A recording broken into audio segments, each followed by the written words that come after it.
My name's Tom. I thought I'd start by telling you a fun fact about myself. I grew up not knowing my dad. No, that's quite a deep way to start the show, but it gets funnier-ish. It gets funnier-ish. It's not really affected me, though. Like, I'm quite a normal lad with normal issues. Clinical depression, suicidal thoughts. You know, the cool ones. One thing it has done for me is that it's made me really determined that I want to be the best dad that I can be.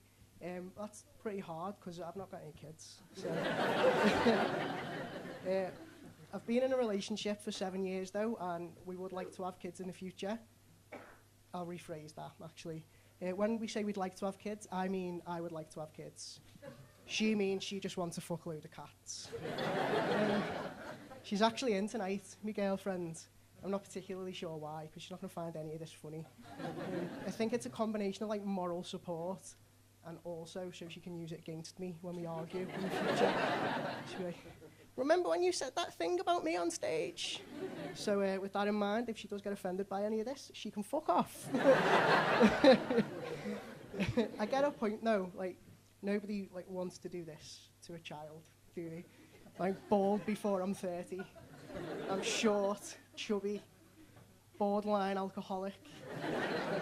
I look a little bit like somebody's grabbed a potato and shoved it onto a clothes hanger.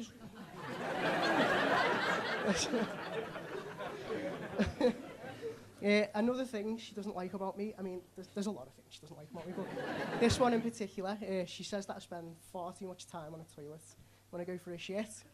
And there are lads in this room, and if you're in a relationship and you don't do it yet, you definitely will, because it's the only place in the house where you get any peace whatsoever.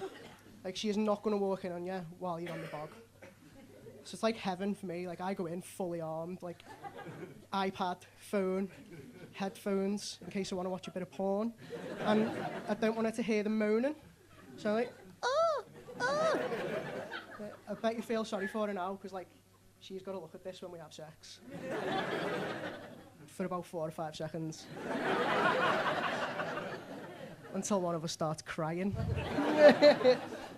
But I went in the other day and I sat down and I thought, oh, I forgot to take anything with me, so I'm sitting there staring around the room in desperation.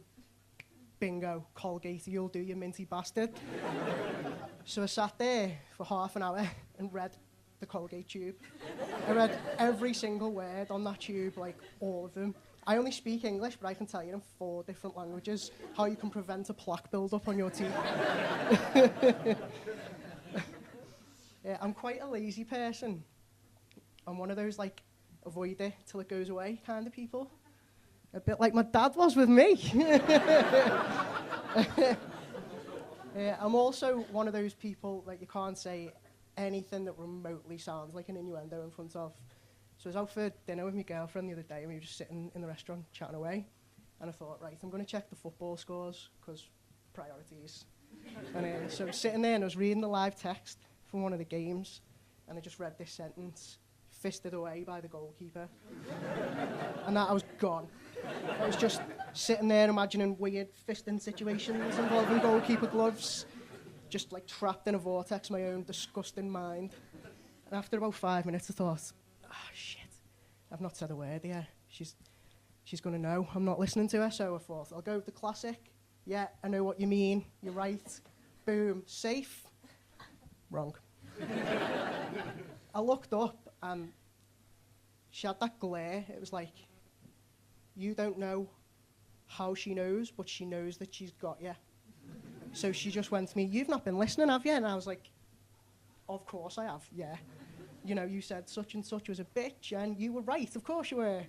What she actually said was the unicorn jumped over the rainbow and skipped off with the pink elephant to live happily ever after. Fuck, she did have me. But to be honest, I've never loved her more than I loved her in that moment, because she played the game well, and I've just got to respect her for that. Another thing that's been going on in my life recently is that my nan's been in hospital. She's been in for about 6 weeks now. They'll probably start charging her rent soon. Thanks, Theresa May. So we got a call the other day. They told us to get up to the hospital because it looked like the worst might happen. they were thinking about discharging her. It looked like we might lose her, so we get up there, and we're all sitting around the bed, and she's fast asleep. Or she's dead. The reason we knew she was hanging in there is because she was snoring her head off. Like, the snoring was that loud. If you were in bed with your partner and they were snoring that loud, you'd be volleying them in the shins and telling them to shut the fuck up. But for some reason, the nurses weren't very happy when it did that to me nan in the hospital.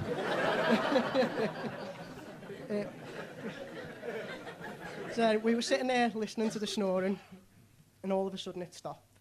And we're all, oh shit, we're all staring around in desperation, waiting for somebody to speak. And out of the silence, we just heard.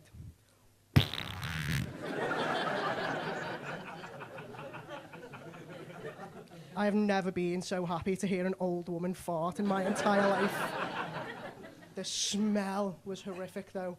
It smelled like meat that was like 2 or 3 weeks past its sell-by date. A bit like me nan is past theirs.